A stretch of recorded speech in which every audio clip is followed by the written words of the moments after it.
দীর্ঘ প্রতীক্ষার অবসান ঘটিয়ে অবশেষে এসেছে সেই মাহেন্দ্রক্ষণ, মকর সংক্রান্তির পুণ্যতিথি, যে সময়ে সাগরে ডুব দিলে মুছে যায় জীবনের সমস্ত পাপ।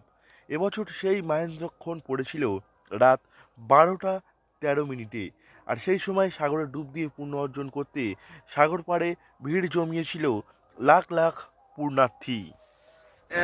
স্পিরিচুয়ালিটি না, আধ্যাত্মিকতার একটা আলাদা আনন্দ আছে। স্নান 3 রকমের স্নান গ্রন্থতে বলা হয়েছে, ঠিক আছে। একটা হচ্ছে সত্যগুণী স্নান, রজগুণী স্নান আর তমগুণী স্নান।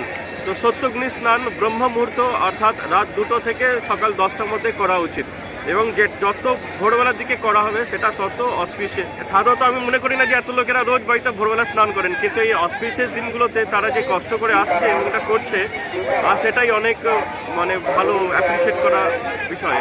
তবে রাতে জোয়ার থাকায় পুণ্যার্থীদের জলে না নামার অনুরোধ করা হয় প্রশাসনের পক্ষ থেকে। অগত্যা বাধ্য হয়ে সকলে অপেক্ষা করতে থাকে ভাটার জন্য। ভোর 3টের পর জল নামতে থাকে ধীরে ধীরে।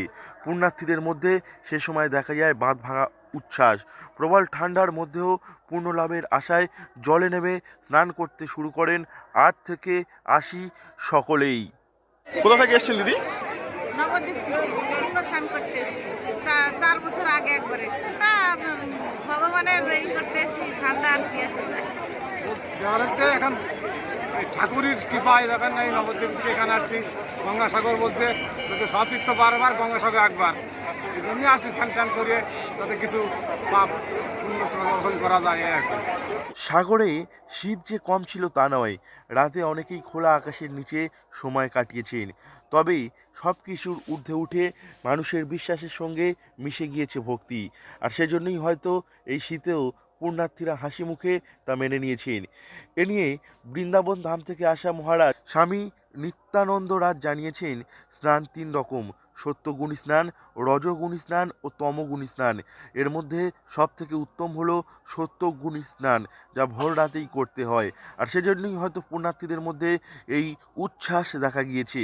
আর এখানেই তাদের বিশ্বাসের সঙ্গে মিশেছে ভক্তি। আর এই বিশ্বাস ও ভক্তির মেলবন্ধনেই সাগরে মিলছে প্রকৃত মোক্ষ লাভ। গঙ্গাসাগর থেকে নবাব মল্লিকের রিপোর্ট, লোকাল 18 বাংলা।